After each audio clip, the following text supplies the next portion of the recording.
broeder en mede-Israeliet, ek groet u in die wonderlike naam van ons Here Jesus. Baie dankie dat die Here vanmôre my hart verbly het, maar dat hy ook my hart verbly het deur u teenwoordigheid. Ek sê weer eens, soos ek baie ander kere sê, ek kan nie vir u beskryf wat 'n blydskap daar in my hart is, as ek my mede-Israeliete so saam met my sien nie. Loof die Here, my broer en suster, maar daar buitekant is daar nog baie van ons, by wie ons moet uitkom. As ek vanmôre vir u moet vra, u moet vanmôre opstaan, die van u wat hier uitgekom het, deur die lees van een van ons boeke of pamflette, of die luister na 'n kaset, is ek daar seker van gaan baie van u opstaan. Jy weet waarvoor ons die Here so baie dankbaar is. Daar's baie mense, daar's duisende en tienduisende van huise, by wie ons miskien nooit sal kom, of kon gekom het so ver nie. Maar daar het 'n boek daar gegaan, daar het 'n pamflet gegaan, en ons is so dankbaar daaroor. Ek is so dankbaar dat die Here vir ons genade gegee het, dat ons hierdie dinge op so 'n wyse kon skrywe, dat dit oortuigend is, vir die wat 'n soekende hart het. Want wat 'n tragedie sou dit nie gewees het, as ons hierdie wonderlike waarheid op so 'n lomp manier aangebied het, dat niemand dit kon verstaan nie. Baie dankie dat u gekom het, mag die Here vanmôre vir u baie ryklik hier by ons seën. Ek voel tog, voordat ek met my boodskap begin, wil ek tog vir u net so 'n leerentjie gee. Net so 'n uitleggingkie, omdat dit vanmôre in 2 uitlegte van die tale so duidelik uitgekom het, jy moet jou naaste lief hê soos jouself. Jy weet my broer en suster, dis juist daardie teks waarmee ons volk so verskriklik geboelie word. Ek sê miskien dalk nou 'n ding wat snaaks klink, maar gee my net 'n kans om myself te verduidelik. Ons het dank God daarvoor. Ons as 'n volk het 'n diep respek vir God se woord. En alhoewel ons nie altyd uitvoering daaraan gee nie, het ons tog hier in ons hart, buig ons voor daardie woord. En as hulle dan vir ons sê, in die prediking en in die kerke, jy moet jou naaste lief hê soos jouself, dan sê ons ja, dis waar. Maar hoe moet ek baie van hierdie mense, met wie ek omring is, lief hê? Dan voel jy kan nie, en dan voel jy so skuldig, en jy voel so 'n sondaar. Nou wil ek vanmôre net vir u net een teksie saam met daardie, jy sal vind in Matteus 19 en jy sal ook vind in Lukas 19, dis waar die ryk jong man na die Here Jesus toe gekom het en gesê het, Here, wat moet ek doen om die koninkryk te beerwe? Toe sê die Here vir hom so en so en so en so, en jy moet die Here jou God lief hê met jou hele hart ensovoorts, en jou naaste soos jouself. Nou wil ek vir u net een teksie lees. Daarin vind u natuurlik, as u nou kan onthou, Matteus 19 en Lukas 19. Maar as ek nou vir u lees uit Levitikus, waaruit die Here Jesus eintlik aangehaal het, dan wil ek vir u lees Levitikus 19 vers 18. En jy moet nou net mooi luister. Julle moet my insettinge hou. 2 soorte, dit is nou vers 19, vers 18. Jy mag nie wraakgierig of haatdraand teenoor die kinders van jou volk wees nie, maar jy moet jou naaste lief hê soos jouself. Ek is die Here. En my broer en suster, ek het na kenners toe gegaan. Ek het ook onder andere na 'n professor toe gegaan, wat baie jare professor was aan een van ons erkende universiteite in die oorspronklike tale. En ek sê vir hom, professor, sê vir my, ek hoor, daar is hierdie betekenis wat eintlik werklik die betekenis van daardie teks is, jy moet jou naaste lief hê soos jouself. Ek hoor dit word gesê, jy moet jou naaste soos jouself lief hê. sien die verskil. Jy moet jou naaste soos jouself lief hê en nie jou naaste lief hê soos jouself. Met ander woorde, jy moet jou naaste wat is soos jy, moet jy lief hê. Met ander woorde, jy moet jou rasgenoot lief hê. Jy moet jou mede-Israeliet lief hê. Is dit ook nie baie meer logies nie, my broers? Dit is, glo ek, die betekenis van daai teks. Ek het gedag ek sal dit net vir u gee en dat dit vir u tot seën sal wees.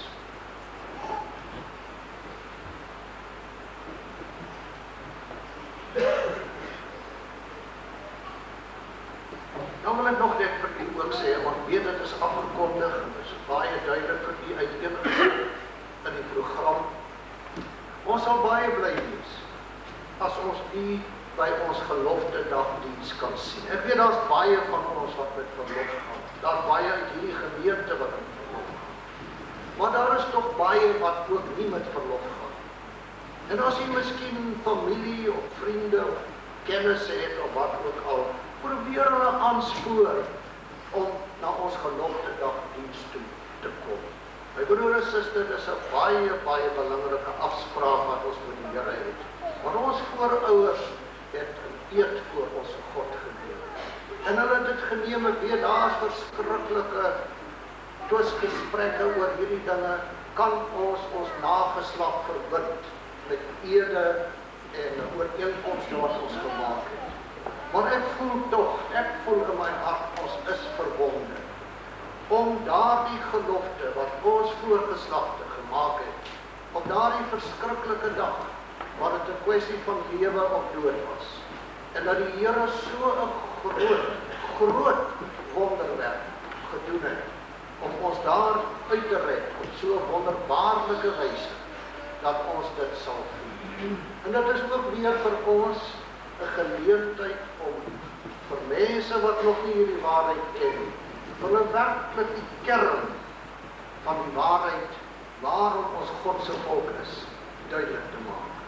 As daar enige van u is wat onduidelikheid het, hoe om daar te kom, moet u toch betyds, daar is telefoonnommers daar op die program, ek verstaan dit is ook in die Afrikaner en in die Patriot is daar ook 'n skets van hoe om daar te kom, maar ons kan, enigeen van ons kan vir die haarfyn verduidelik, dit is baie maklik hoe om daar te kom. En ons sal u baie graag daar wil sien, die 16de Desember, en ons diens begin om 10 uur die oggend. Nou gaan ons hoofde buig, en ons gaan die seën van die Here op sy woord vra. Hemelse Vader, in die wonderlike naam van ons Here Jesus, dank ons u vanmôre vir die groot voorreg om weer voor die lewende woord van die lewende God te staan te kom.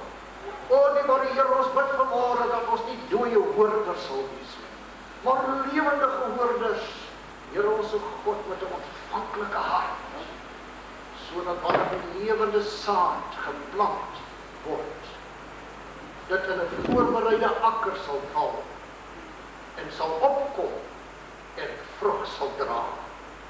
Hoor ons gebed, liewe Here, en hierdie laat u, ons bid dit in Jesus naam.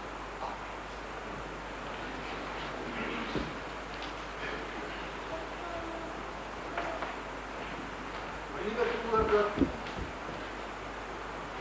dit is my laaste boodskap wat ek het, sien dat ek net 1 keer 'n maand die boodskap bring. Dis my laaste boodskap vir hierdie jaar. Dis voel ek het 'n besonderse boodskap wat ek met u wil deel. Ek wil ook hê u moet daaraan dink. Ek weet, ons moet nie dae en datums bepaal nie. Maar nie net die Christenwêreld nie, maar ook die sekulêre wêreld daar buite kan voel. Daar is magtige dinge aan die kop. As u na die internasionale politiek kyk, en u kyk wat in die wêreld besig is om te gebeur, wat u kyk na die situasie in die Midde-Ooste, dan sien ons daar is iets wat op die punt staan om te ontplof. En daar is baie wat reken daar gaan groot dinge voor of teen die wending van die eeuw plaasvind. En ons het nog net 2 jaar. Net 98 en 99, dan is dit die jaar 2000. Ek wil dus met u praat oor die tema, die beste lê nog voor. Die beste lê nog voor. Halleluja. En ek vra u om saam met my te lees uit Jesaja. Jesaja hoofstuk 65. En ek sal vanmôre uit hierdie boodskap sien, daar is baie sulke gedeeltes in God se woord. Jesaja hoofstuk 65. Dis nie 'n lang hoofstuk nie. En ons gaan dit maar met mekaar vanaf die eerste vers lees. Ek lees nog uit die ou 1933 vertaling. Jesaja 65 vanaf vers 1. Ek het my laat vind deur die wat na my nie gevra het nie. Ek het my laat vind deur die wat my nie gesoek het nie. Aan 'n nasie wat na my naam nie genoem is nie, het ek gesê, hier is ek, hier is ek. Ek het my hande die hele dag uitgebrei na 'n opstandige volk wat wandel op 'n weg wat nie goed is nie, agter hulle eie gedagtes aan. 'n volk wat my gedurig deur in die aangesig terg, wat offer in tuine en rook laat opgaan op bakstene, wat in die grafte sit en vernag in verborgde plekke, wat varkvleis eet, en daar is brokke onrein vleis in hulle skottels. Wat sê ek, bly daar, kom nie naby my nie, want ek is heilig vir jou. Hierdie mense is 'n rook in my neus, 'n vuur wat die hele dag brand. Kyk, dit staan voor my aangesig opgeskrywe, ek sal nie swyg nie tensy dat ek dit vergeld het. Ja, ek sal dit vergelde in hulle boesem. Julle ongeregtighede en die ongeregtighede van julle vaders tesame, sê die Here, dat hulle offerrook laat opgaan het op die berge en my smaadheid aangedoen het op die heuwels. Ja, ek sal voor alles hulle loon in hulle boesem toemeet. So sê die Here, soos wanneer iemand mos kry in 'n tros druiwe en sê, verniel dit nie, want daar is 'n seën in. So sal ek doen ter wille van my knegte en om nie alles te verslind nie. En ek sal 'n nakroos uit Jakob laat voortkom en uit Juda die besitter van my berge. En my uitverkorene sal dit in besit neem en my knegte daar woon. En Saron sal 'n weiveld vir kleinvee word en die dal van Agor 'n lêplek vir beeste, vir my volk wat my gesoek het. Want julle wat die Here verlaat, wat my heilige berg vergeet, wat 'n tafel dek vir die geluksgod en die mengsel inskink vir die godin van die noodlot. Skoon op die onderbreking, jy moet maar net 'n bietjie dink aan al die karuselle en al die dobbelhuise wat oor ons land soos paddastoele opskiet, die geluksgodin. Vers 12. En ek sal julle bestem vir die swaard, en julle almal sal buig om geslag te word, omdat ek geroep, maar julle nie geantwoord het nie. Ek gespreek, maar julle nie geluister het nie. Maar gedoen het wat verkeerd is in my oë en verkies het wat my nie behaag nie. Daarom so sê die Here, Here, kyk, my knegte sal eet, maar julle sal honger bly. Kyk, my knegte sal drink, maar julle sal dors hê. Kyk, my knegte sal bly wees, maar julle sal beskaamd staan. Kyk, my knegte sal jubel, omdat hulle hart vrolik is, maar julle sal skreeu van pyn in die hart en huil deur die verbreking van gees. En julle sal jou naam vir my uitverkorenes as 'n woord van verwensing laat agterbly. En die Here, Here sal jou doodmaak, maar sy knegte sal hy noem met 'n ander naam, sodat hy wat homself seën in die land, dit sal doen by die God van waarheid. En hy wat sweer in die land, sal sweer by die God van waarheid, omdat die vorige benoudhede vergeet is en verborge vir my oë. Want kyk, ek skep nuwe hemele en 'n nuwe aarde. En aan die vorige dinge sal nie gedink word en hulle sal in die hart nie opkom nie. Maar wees julle bly en juig vir ewig oor wat ek skep. Want kyk, ek skep Jerusalem om te juig en sy mense om bly te wees. En ek sal juig oor Jerusalem en bly wees oor my volk. En daarin sal nie meer gehoor word die stem van geween of die stem van geskreeu nie. Daarvandaan sal nie meer kom 'n suigeling van 'n paar dae of 'n grysaard wat sy dae nie vol uitlewe nie. Want 'n seun sal sterwe 100 jaar oud, en wie sondig sal 100 jaar oud deur die vloek getref word. En hulle sal huise bou en bewoon, en wingerde plant en die vrug daarvan eet. Hulle sal nie bou dat 'n ander dit bewoon nie. Hulle sal nie plant dat 'n ander dit eet nie. Want die dae van my volk sal wees soos die dae van die bome, en my uitverkorenes sal die werk van hulle hande self opgebruik. Hulle sal hulle nie te vergeefs vermoei of baar vir skielike ondergang nie, want hulle is 'n geslag van die wat die Here geseën het, en hulle nakomelinge is by hulle. En voordat hulle roep, sal ek antwoord. Terwyl hulle nog spreek, verhoor ek. Die wolf en die lam sal saam by, en die leeu sal strooi eet soos 'n bees, en stof sal die kos van die slang wees. Hulle sal geen kwaad doen of verderf aanrig op my hele heilige berg nie, sê die Here. Is dit nie pragtig nie, my broer en suster? Is dit nie wonderlik nie? In die mond van die Here het dit gespreek. Dit sal sekerlik waar kom.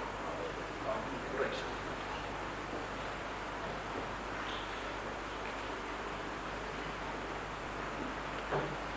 Broer en suster, die beste lê nog voor. Maar kom ons kyk 'n bietjie. Kom ons kyk 'n bietjie na die huidige situasie.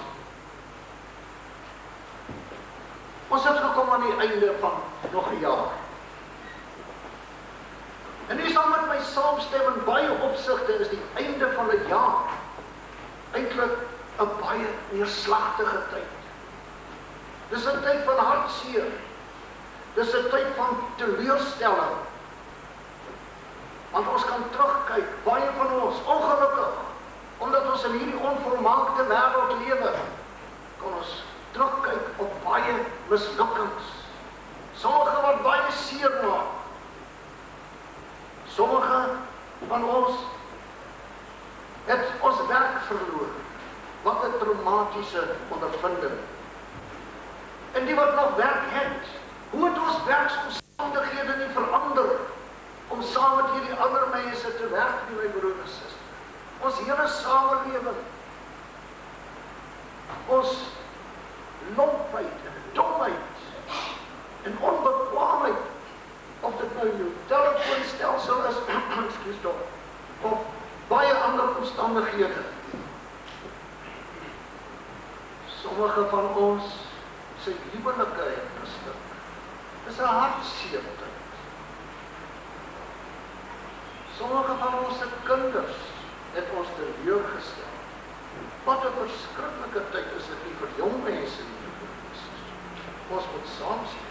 Baie van hulle het nie deur hulle eksamens gekom nie. Ander het in slegte gewoontes verval. Nadat ons bes gedoen het om hulle so goed groot te maak as ons moontlik kan. Sommige van ons het selfs geliefdes moes afstaan aan die dood.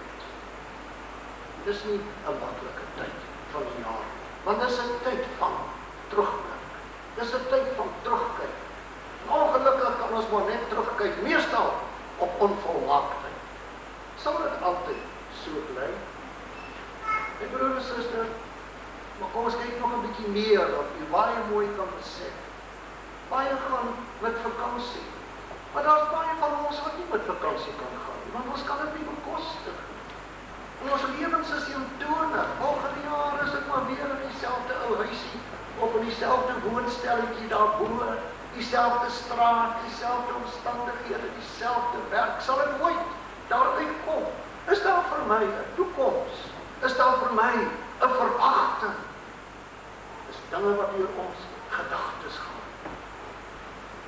Broer en suster, dis 'n tyd van ongelukkig in baie opsigte, blink klokkies en blink liggies, pragtige vertoonvensters, verskriklike aanloklike advertensies. Dis 'n tyd van koop, maar ek kan nie koop. Baie opsigte is dit ook maar goed. Maar my broer en suster, die meeste van ons het nie geld om dit te doen. Daar is dinge wat ek werklik waar nodig het. Maar ek kan dit nie bekom nie, want die geld is nie daar nie. Ons lewe onder die druk van hierdie verskriklike stelsel waaronder ons is. Dit moes hier getref het dat ook weer hierdie jaar, soos amper elke jaar, hoe baie selfmoorde daar plaasvind. En wat ontstellend is, hoe baie kinders en jong mense selfmoord pleeg.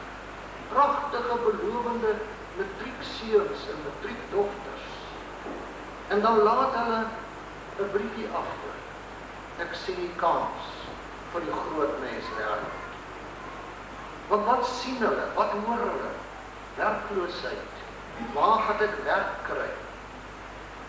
Wat gaan word met hierdie swart situasie? Wat gaan word met ons kinders, met ons skole? Ag, en so kan ons voortgaan. Dit is waarlik waar 'n sombere prentjie. My broer en suster, ons kyk net een paar oomblikke, na die wêreldtoestand. Dis onheilspellend. Ons kyk na wat in ons land gebeur van roof. Kyk hoe word ons boere vermoor. Dit is mos nie bemoedigend nie. Ons kyk na motorkapings, verkrachtings, ons ekonomie, en tog weet ons dat dit is maar die puntjie van die ysberg. En kom ons kyk 'n bietjie dieper. Kom ons kyk 'n bietjie na onsself. Jy weet my broer en suster, ons het onsself so min ontleed. Ons ken onsself so min. Maar werklik, net soos ons in 'n kits wêreld lewe, dis kits koffie, dis kits tee, dit is kits sop, en ek weet nie alles wat nie. Alles moet net maklik gaan. As ek 'n pyn het, dan drink ek 'n pil. Of ek kry aanspuiting, of ek neem 'n grandpa.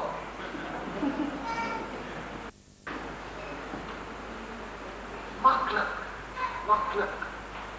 Ons weet nie meer wat dit is om die pyn uit te staan. Om 'n bietjie te stry. Om 'n bietjie onsself uit te sit. En ons wil dit nie hê nie. Want eintlik in ons wese is daar so baie swaar kry ingeweef. Dat ons eintlik in ons siel moeg is daarvan. En dit is die toestand wat ons vandag in lewe. Maar nou het ek vir die goeie nuus met julle gesê. Daar kom drastiese veranderinge. Maar nou in hierdie drastiese veranderinge, soos hulle so baie keer gesê het in die politieke wêreld, en ek onthou, hulle het dit so baie gesê in die vorige oorlog, dit moet eers baie slegter gaan voordat dit beter kan word. En soos ek God se woord verstaan, kan ek dit ook so sien. Want hoe gaan ons verlos raak uit hierdie slawestelsel? Hoe gaan hierdie slawestelsel ons laat los? Dit wat u en ek in vasgevang is, en wat lei na ons selfmoorde, ons neerslagtigheid, ons droefgeestigheid, en al die negatiewe dinge wat daarmee saamgaan. Israel was ook so in Egipte. Hulle het gekreun onder die sweepslaaf van die drywers van Salomo. Dit was die magtigste land van die destydse wêreld. En hulle was 'n slawevolk, hulle wapens was het hulle nie gehad nie, hulle het nie geleer om oorlog te maak nie, hulle was maar net slaaf. Hoe sou hulle daar uitkom? Farao sou hulle nie laat gaan nie, hulle was te voordelig vir Farao. Daar was net een manier wat hulle sou uitkom, en dit is Farao se mag sou moes gebreek word. Daardie juk sal nou 'n stukkend gebreek word. En Israel kon dit nie doen nie. God moes dit doen. En God het dit gedoen. So is dit presies ook met u en met my vandag. My broer en suster, ons juk sal verbreek word. Ons sal verlos moet word. Maar ons sal verlos moet word met geweld. Die Bybel is daar vol van, dat hierdie hele heidense, sataniese stelsel, waarvan ons ook vandag onder 'n deel daarvan is, onder hierdie swart kommunistiese regering. Kom ons noem na die dinge by hulle name, want dit is tog nie waar. Dank God vir 'n ou plekkie waar ons nog 'n ding op sy naam kan doen. My broer en suster, ook dit sal met geweld gebreek word. Maar ons gaan nie uit hierdie stelsel uitgehaal word terwyl hy gebreek gaan word. Dit gaan vir ons 'n moeilike tyd wees. Maar dank God, dit gaan net 'n kort tyd wees. En daarom moet ons 'n visie hê.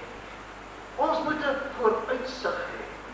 Ons moet kyk waarna ons kan uitsien. En ons kyk uit na die nuwe hemel en die nuwe aarde waarin daar geregtigheid is. Halleluja.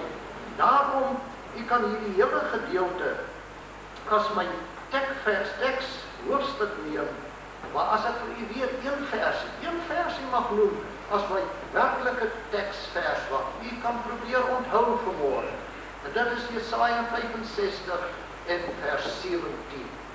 Want kyk, ek skep nuwe hemele en 'n nuwe aarde. En aan die vorige dinge sal nie gedink word en hulle sal in die hart nie opkom nie. Al die jou swaar kry, al die jou ellendes, ja, selfs al die dood en die hartseer sal vergeet wees. Daar kom 'n heerlike tydperk soos wat die wêreld nog nooit van tevore gesien het. Maar net voordat hy kom, sê ek weer, hierdie stelsel moet eers verpletter. En ons gaan in die midde van daardie verplettering wees. En luister my broer en suster, as jy nie met my saamstem nie, ek sal nie kwaadlik neem nie, ons sien maar nog almal soos deur 'n spieël in 'n raaisel.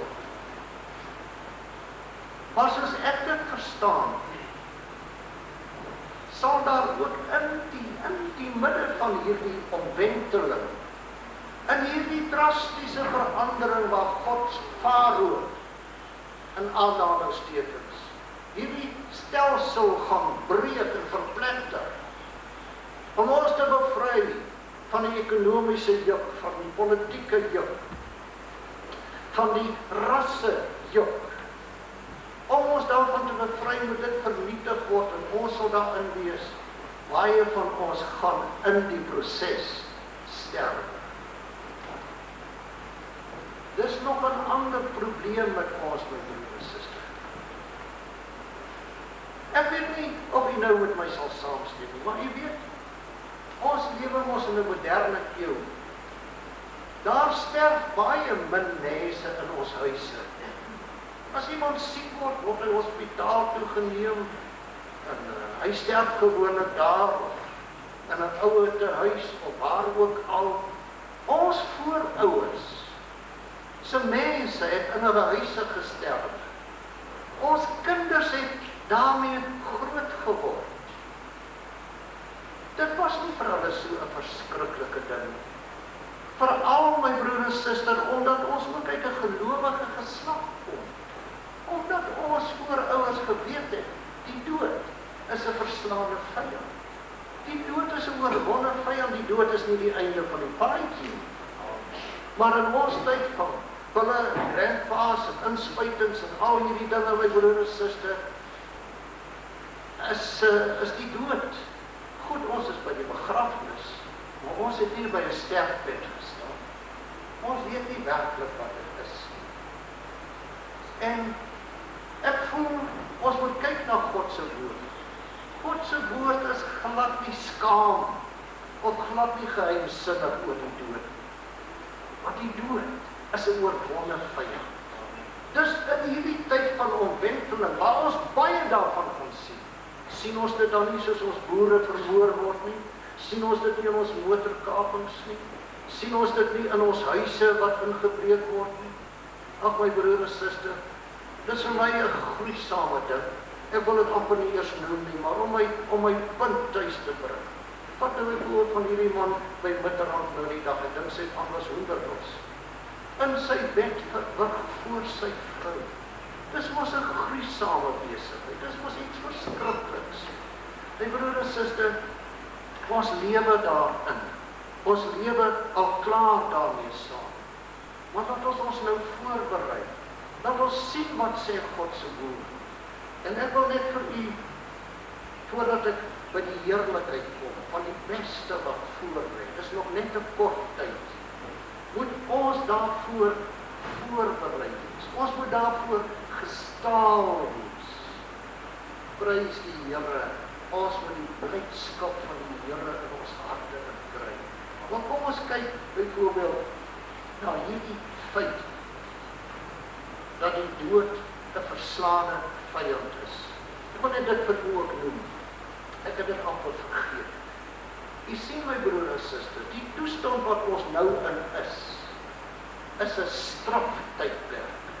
Want ons moet erken, my broer en suster, ons het ver weggedwaal van God. Ons het, die Here is vir ons, maar sommer net iets wat ons weet, wat ons saam sien. Ons lewe nie werklik as gelowiges en wat God vrees. Ons is in 'n straftyd. Maar nou is dit nie wonderlik nie. Jy weet toe Israel Kanaan moes binnegaan, toe steek hulle vas. Toe die verspieders terugkom en sê, daar is reuse, en ons is so springkane in hulle oë, en selfs in ons eie oë. Dis versterkte stede, ons sal nooit daar kan ingaan. En dis daar dieselfde volk, vir wie God die see gekloof het. Daar is hulle geslag. Dis daar dieselfde geslag, wat elke dag die wonder van die manna uit die hemel geniet, wat hulle dit elke dag geëet het. Elke dag het hulle daai wolkkolom oor hulle gehad, wat hulle skaduwee in die warm woestyn gegee het, en daai vuurkolom wat hulle warmte in die koue nagte gegee het. Hulle beweeg onder 'n wonderwerk. God sê vir Israel, ek het julle op arensvleuels gedra, en julle tot myself gebring, en jou werklik waar. Toe die werklike toets kom, hier is die reuse, toe steek hulle vas, en hulle weier om in te gaan. God was so vertorend op hulle, dat hy hulle wil uitwis, maar Moses het toe vir hulle gepleit. Toe sê God, goed, ek sê dit maar my eie woorde, toe sê God, nou maar goed, julle ongelowige geslag, julle sal die beloofde land nie ingaan nie. Julle gaan, hierdie geslag, gaan in die woestyn ronddwaal, totdat al die ongelowiges uitgesterf het. En dan weet jy wat die wonder daarvan is. Ek kan die Here nooit genoeg dank nie. My broer en suster, u as ou, diep gelowige, vra dit, want ek het die Here gevra, want ek het myself daarin betrap. Here, ons is God. Laat ek weer die wonder van die liefde en die genade in my gees en my siel ervaar. Weet jy daai 40 jaar, wat hulle straf moes uitdien, het God hulle nie verlaat nie. Here, vir daai 40 jaar van straf, elke dag hulle manna vir hulle gegee. Hulle het elke dag nog water uit daai rots uitgedrink in die woestyn. Die Here het elke dag nog vir hulle die wolk gegee om vir hulle koelte te gee ensovoorts. Dien ons nie 'n wonderlike God. Dien ons nie 'n genadige God, my broers. 'n barmhartige God, wat lankmoedig en groot van goedertierenheid is, wat nie vir ewig sal twis, of vir altyd die poorte sal begin. Maar so ver as die ooste is van die weste, so ver ons oortredinge van ons verwyder. Daarom moet u nie, nou terwyl ons deur die straf gaan, terwyl u al die dinge belewe wat ek genoem het, ek weet nie wie van u vanmôre hier met 'n seer hart sit nie, met 'n bevreesde hart vir volgende jaar, waar gaan dinge vandaan kom, wat gaan vir my kinders word, ensovoorts, ensovoorts, ensovoorts. U moet onthou, broer en suster, God is nog nie. Ook in die straf sal God nog sy hand oorneem. U kan maar nog, Hy sal voorsien. Het u nie hierdie jaar wat verby is wonderbaarlik voorsien?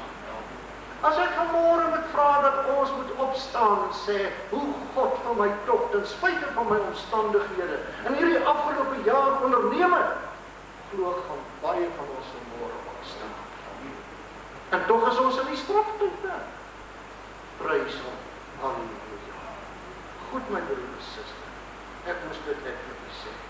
Kom ons kyk nou net na 'n paar tekste van die dood, wat 'n verslaande vyand is. En u moet tog 'n bietjie meer daaraan notisie gee in u Bybel lees en in u gebede, dat u bereid sal wees vir die dood. Ons het hierdie jaar ook baie hartseer kennis gemaak, ook met die dood, op 'n besondere wyse in hierdie gemeente.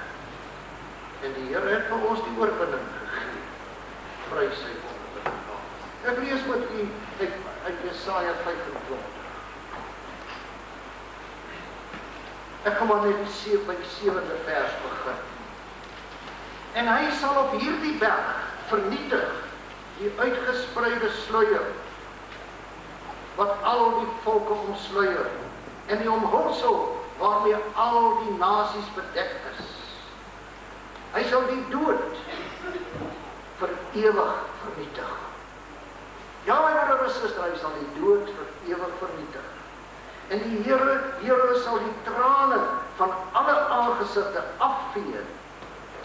En hy sal die smaad van sy volk van die hele aarde af wegneem, want die Here het dit gespreek. En dan sal hy die dag sê, kyk, dit is onze God op wie ons gewag het, dat hy ons kan verlos. Dit is die Here op wie ons gewag het, laat ons juig en bly wees oor sy hulp. Is dit nie wonderlik nie? Prys hom, halleluja. Nou ek gaan vir u net nog so 'n versie of 2 lees, wat u baie goed ken, maar wat u in hierdie dae besondere aandag aan moet gee. Want my broer en suster, in hierdie oorgangstydperk, waar daar verskriklike dinge gaan plaasvind, glo ek, as ons hierdie visie het, gaan dit ons deurdra op ons lewe en op ons sterf. Hebreërs 2 verse 14 en 15. Aangesien die kinders dan vlees en bloed deelagtig is, het hy dit ook op dieselfde manier deelagtig geword, sodat hy deur die dood hom tot niet kon maak, wat mag oor die dood het. Dit is die duiwel. In ander woorde, my broers, die duiwel se mag is klaar vernietig. En almal kon bevry, wat hulle hele lewe lang uit vrees vir die dood aan slawerny onderworpe was. Ons moet nie langer meer as gevolg van vrees vir die dood aan slawerny onderworpe wees nie. Kom, laat ons vry wees en staan in die vryheid waarmee die Here Jesus ons vrygemaak het. Ek lees vir u ook nog die welbekende 1 Korintiërs hoofstuk 15. Vers 55. Dood, waar is jou angel? Doderyk, waar is jou oorwinning? Dan ook in 1 Korintiërs hoofstuk 15 vanaf vers 24.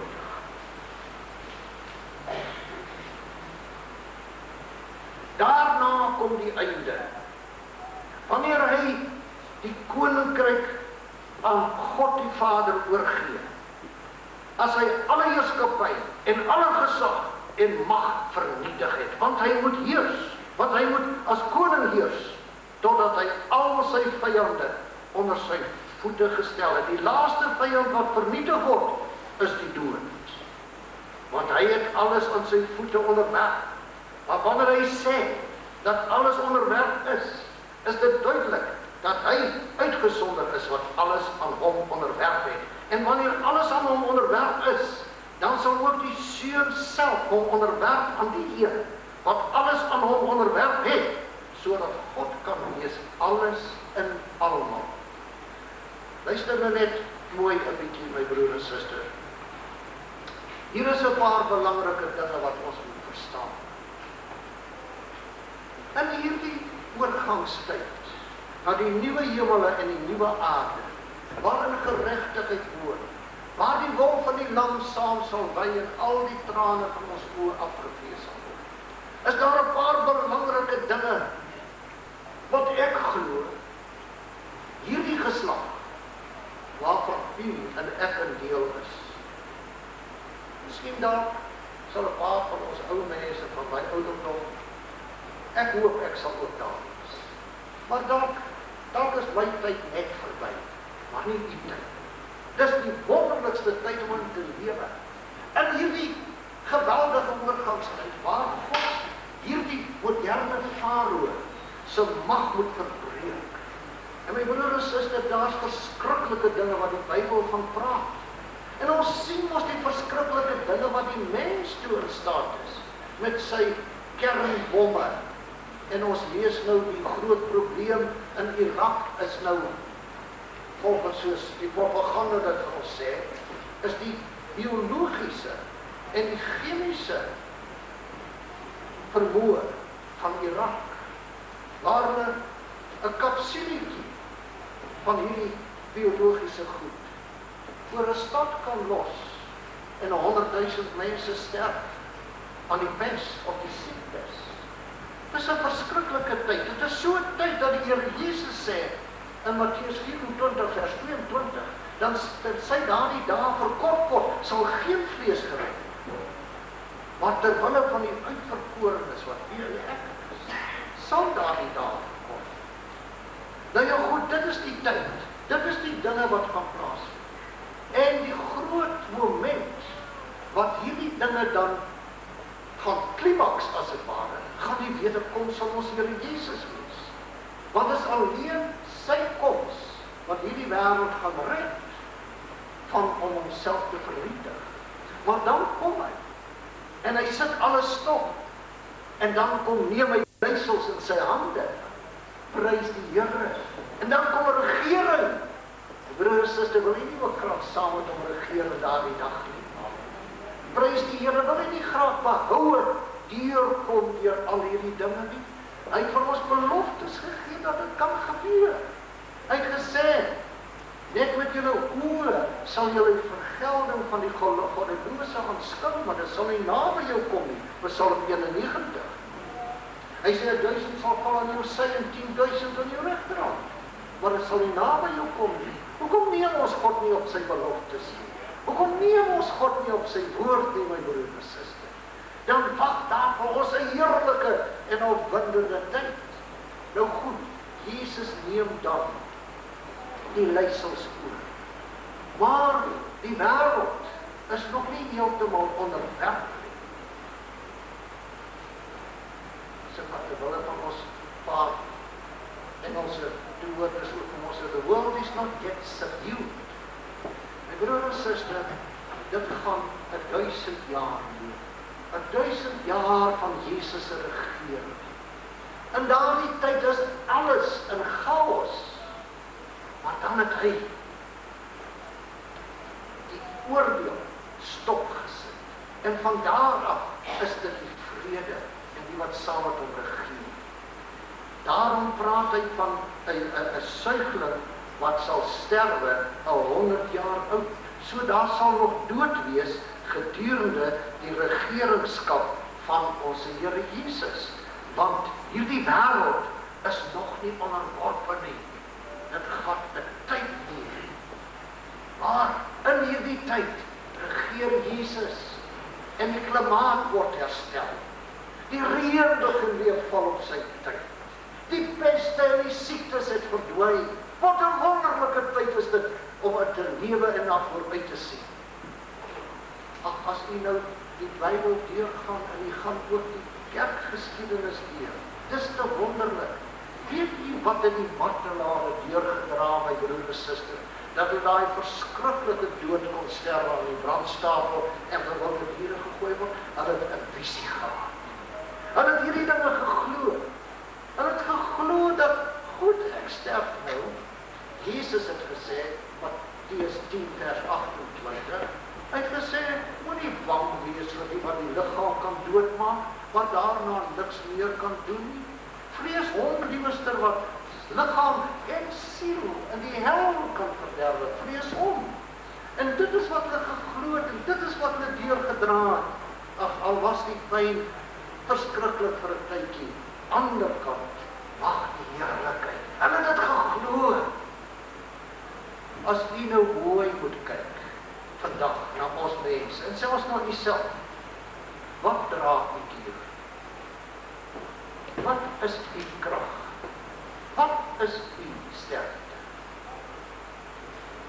Sonder 'n verwagting vergaan die mens. Without a vision, my people perish. My broer en suster, dan regeer hy vir 1000 jaar. In die 1000 jaar, as iemand nou 100 jaar oud is, dan word hy nog as 'n kind beskou.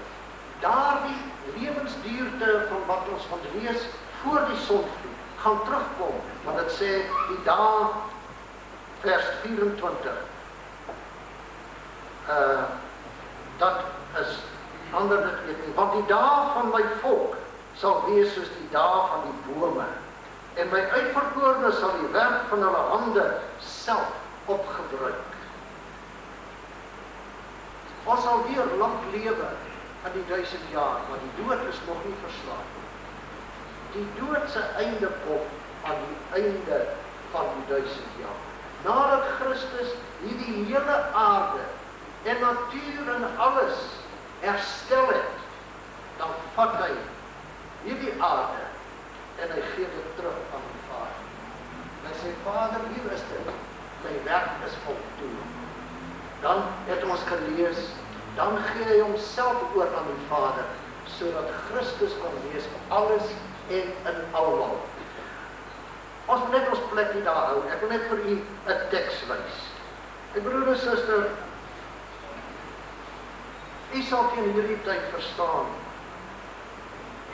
In my eenvoudigheid, ek preek nie om 'n preek te lewer nie. Ek sê selfs, ek beskou myself tot vandag toe nog nie as 'n prediker. Daar's baie ander predikers wat ver baie beter is. Maar ek is 'n boodskapper. Ek bring die boodskap soos God dit aan my openbaar het.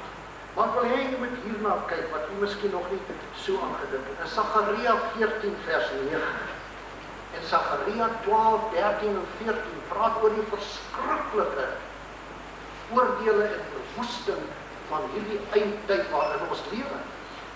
Waar byvoorbeeld die mense se koe en hulle koppe sal versmelt terwyl hulle op hulle voete staan.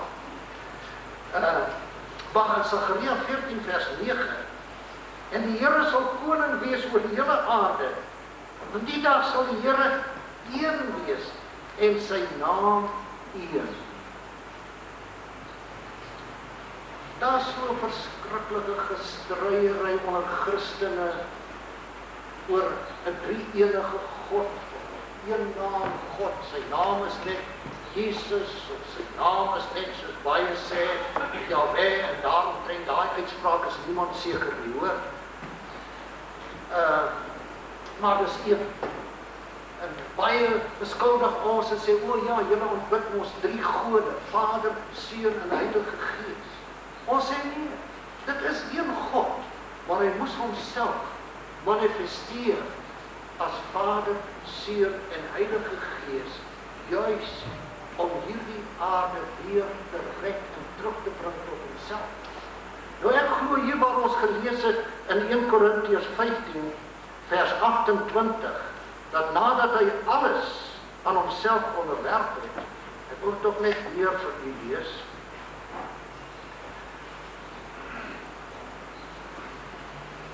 In Korintiërs 15 vers 28, en wanneer alles aan hom onderwerp is, dan sal ook die Seun self hom onderwerp, aan die een wat alles aan hom onderwerp het, sodat God kan wees alles in al. U sien, vir ons redding, moes God homself ook openbaar in die vlees. God is dan Gees, die Bybel sê so. En tog sê Jesus, Hy sê, hy wat my gesien het, het ook die Vader gesien. En selfs na sy opstanding, toe sê hy, kom, vat aan my. 'n Gees, het nie vlees en bene soos jy sien dat ek het nie, tog is hy God. Die Heilige Gees, toe Ananias en Safira daar die leuen vertel het, onthou jy in Handelinge 5, toe almal hulle goed alles verkoop het, toe wil Ananias en Safira ook mos 'n indruk maak. En hulle kom ook voor die apostels en sê, hier is die geld, al die geld wat ons vir ons eiendomme gekry het, hierso is dit, deel dit uit. Toe sê Petrus, waarom lieg jy vir God? As hulle lees op die sien, een keer sê hulle het gelief vir die Heilige Gees, en die twee keer het gelief vir God. Alle woorde, die Heilige Gees is ook God. Maar is dieselfde God. Maar hy opereer as Vader, Seun en Heilige Gees in hierdie vervalle toestand. Maar wanneer alles herstel is en die beste gekom het, dan gaan Jesus, as Jesus terug in die Vader. Die Heilige Gees terug in die Vader. En God is werklik een in alles en in almal, want sy taak is voltooi. Dink maar net daaraan. Ons sien soos deur 'n spieël en 'n raaisel, my broer en suster, nie nou vir my kwaad wees as jy nou nie presies met my daaroor saamstem nie. Ons laat dit, maar ek het gedag, dit sal dalk moet intenseer wees. Maar goed, nou vir die laaste paar minute, werklik waar. Kom ons kyk nou, kom ons kom nou by die beste. Kom ons kyk wat lê daar vir ons voor. En wie sê, dit kan dalk oor 2 jaar wees. Ons lewe in belangrike tye, ons lewe in opwindende tye.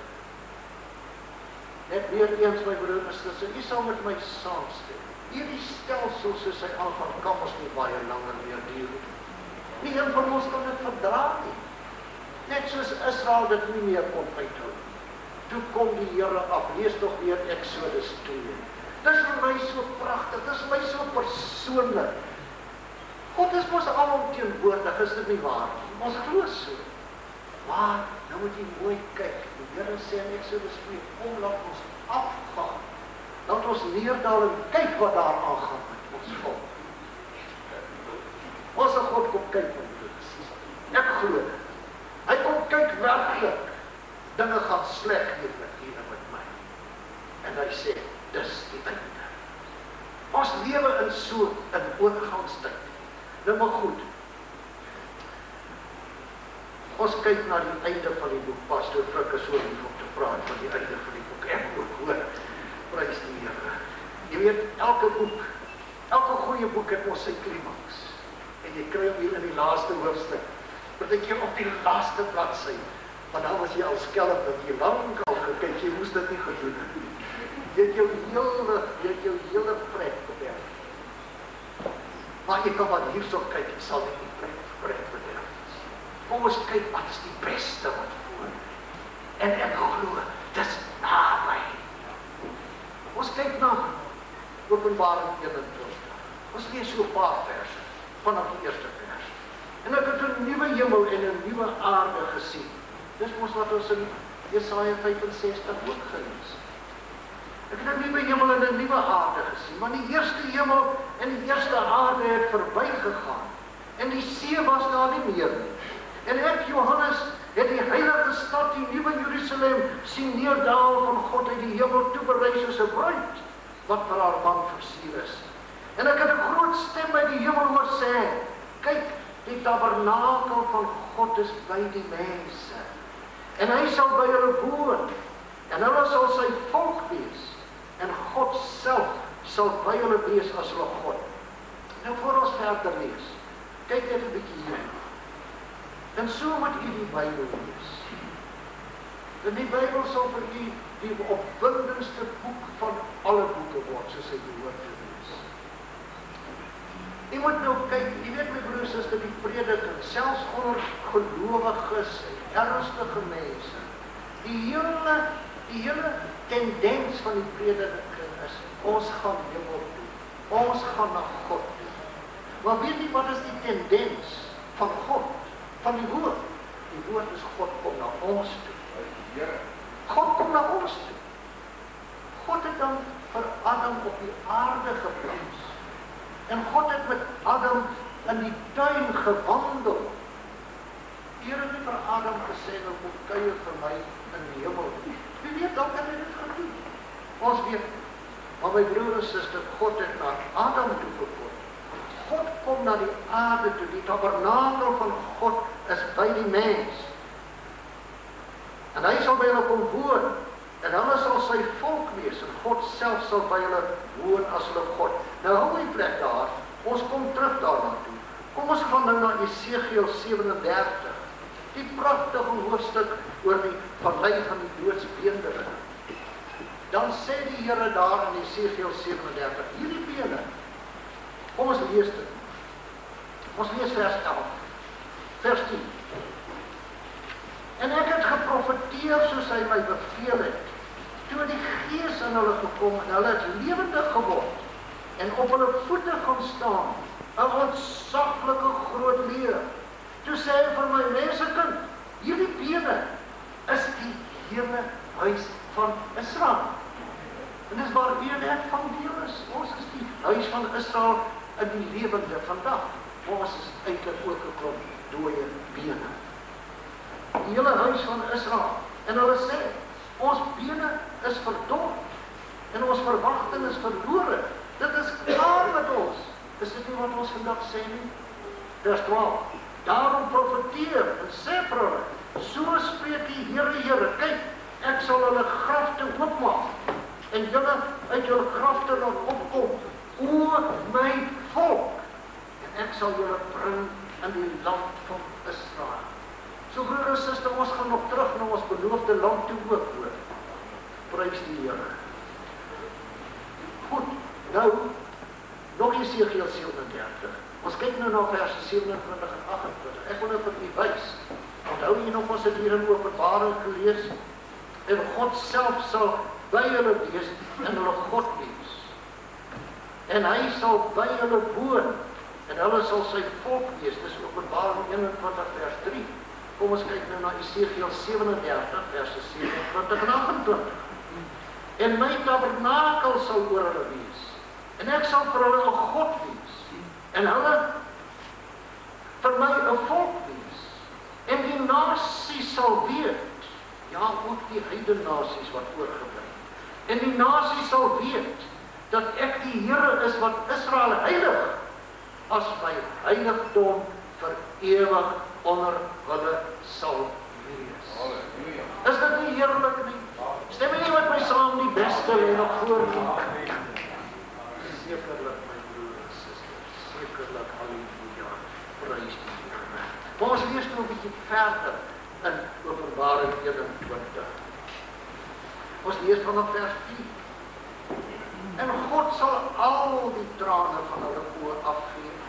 En daar sal geen dood meer wees nie. Ook droefheid en geween en moeite sal daar nie meer wees nie, want die eerste dinge het verbygegaan. Ag, ek weet die meeste van ons ken hierdie woorde, want ons het dit al van tevore gelees. Maar weet jy wat is die fout wat ons maak? In die eerste instansie is die fout wat ons maak, as jy werklik eerlik met jouself wil wees, ons glo dit nie werklik. Ons sal dit moet werklik glo. Ons sal dit ons eie moet maak. Ons sal ons vinger daarop sê, Here, kan dit wees, ek huil so baie. Ek is so baie hartseer. My omstandighede is so moeilik. Sal jy werklik my trane afdroog, Here? Ja, ek sê dit, op grond van God se woord, dit sal afgedroog word. Hy sê so. Ag, al die ou moeite wat ek het. Ag, en hoe baie moeite het ek. Ag, my broer en suster. Ek kan nie help. Ons het almal herinneringe. Jy het ook herinneringe. Maar weet jy, een van die dinge wat my tot vandag toe nog bybly, Ek dink dis een van die dinge wat gemaak het dat ek my oor en 'n Vader ekstra lief gehad het. Hy het baie swaar gekry. Ons mense van daai tyd het almal swaar.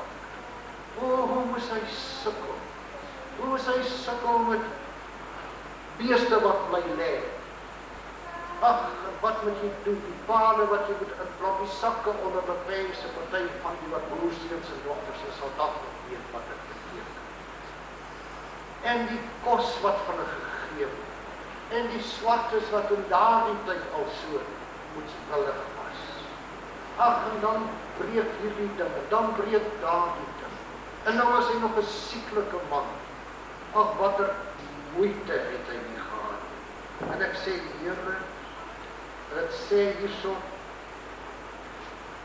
ook droefheid en geween en moeite sal daar nie meer wees nie, want die eerste ding het verbygegaan.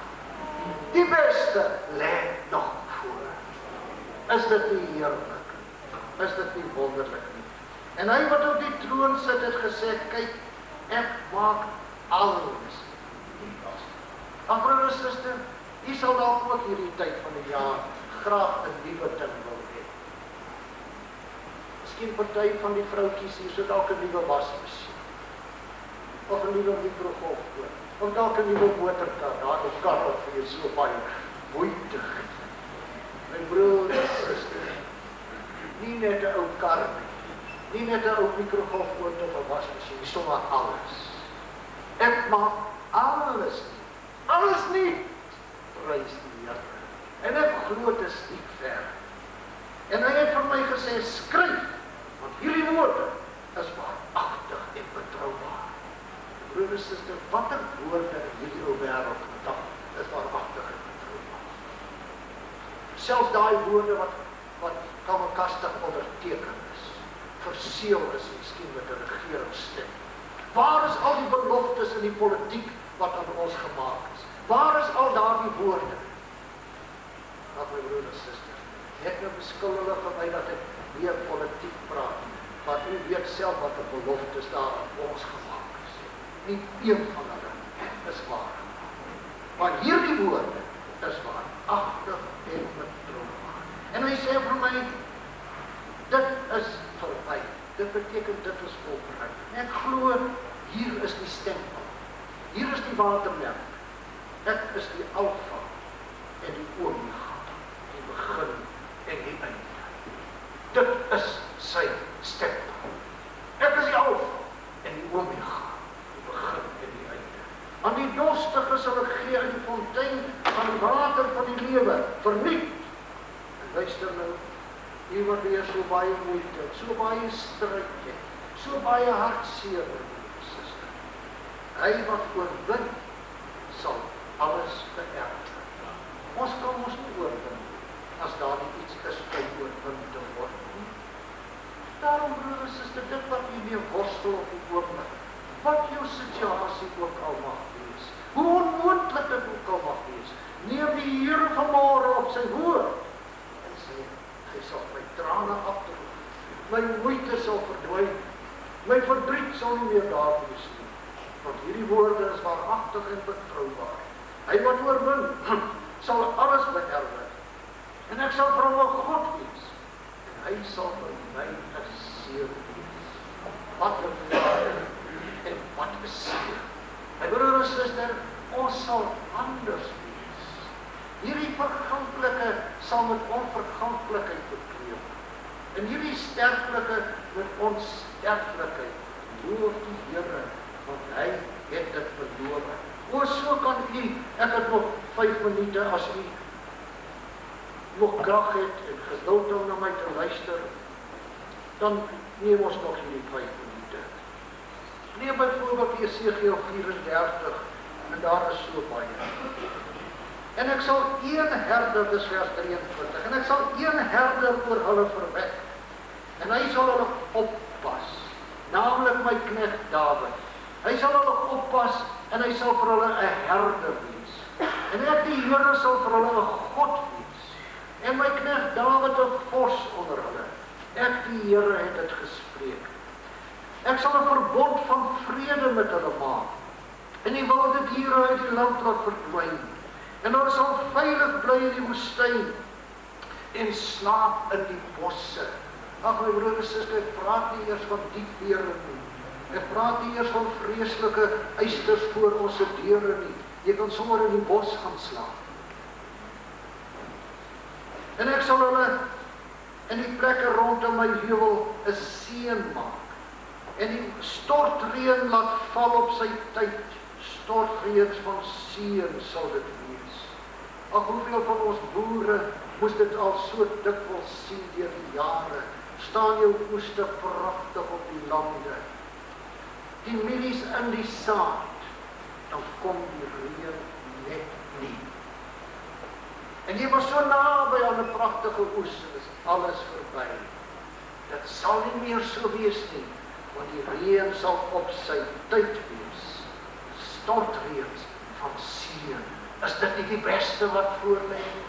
My broer en suster, en die bome van die veld, vers 27, sal hulle vrugte gee, en die land sal sy opbrengs gee. Daar sal nie misoeste wees nie. Hulle sal veilig wees in hulle land. O, wat 'n beste is dit nie, is ons veilig in ons land vandag. Broer en suster, jy kan skaars by jou deur uitgaan, jy is nie seker wat met jou gaan gebeur nie. En hulle sal weet dat ek die Here is, as ek hulle jukskeye stukkend breek en hulle ruk uit die hand van die wat hulle diensbaar gemaak het. O, my broer en suster, ek kan nie help om my semmersel soms so uit te rek nie, want ek weet nie, maar as jy oor hierdie dinge dink, dan voel jy die juk op jou rug. Wie van u dra nie 'n juk? Broer en suster, die Here sal daai jukskeye stuk. Halleluja, prys die naam van die Here. En hulle sal nie meer 'n prooi vir die nasies of vir die heidene wees nie. Ons sal nie meer 'n prooi vir die Mandelas en die Tutus, ons noem hulle name, wees nie, my broer en suster. Loof die Here, prys sy naam, want ons God is getrou. En die wilde diere van die land sal hulle nie opeet nie, maar hulle sal veilig woon, sonder dat iemand hulle skrik maak. En ek sal vir hulle plante van naam verwek, sodat hulle nie meer deur hongersnood in die land sal weggeruk word nie, en die smaad van die nasies nie meer sal dra nie. Maar hulle sal weet dat ek die Here hulle God met hulle is, en dat hulle die huis van Israel my volk is, spreek die Here. En julle is my skape, die skape wat ek oppas. Julle is mense, ek is julle God, spreek die Here. Sal jy nie saam met my stem, my broer en suster? Die beste lê nog voor my. Waarom sal ons dan in die ellende sit? Prys die Here, kom ons kyk die omstandighede rondom ons in die oor. Wys vir onsself die vinger en sê, julle, jy is 'n verslaafde vyand. Kyk na jou eie moeilikhede en jou eie probleme en jou eie vrese en jou eie dinge wat op die oomblik jou juk is. Dis nie meer lang. Bes lê op. Kom ons staan. O Here, ons God en Vader, ek dank U vir die voorreg dat ek hierdie woord kon verkondig. Want Here, ek hoef nie bang te wees dat dit nie sal uitkom. Ek hoef nie bang te wees dat dit nie sal waar wees nie, want die mond van die Here het dit bevestig. Dit staan geskrywe, ek is die Alfa en die Omega, die stempel, Here ons God, die siel wat daar opgeplaas is. Baie dankie dat Jesus opgestaan het uit die dode, en dat hy lewe tot in alle ewigheid, en dat hy spoedig kom as koning van die konings en Here van die Here. Vader in die hemel, as daar nog iemand verloren in hierdie vergadering is, wat nog gewikkeld gaan, en nog nie seker is nie, Here, gee dat hy of sy, voordat hulle by hierdie deur vanmôre uitgaan, sekerheid sal hê in hulle harte. Ons bid dit in Jesus naam. Amen. Ons kom in ons sintelike inneem. Broer en suster,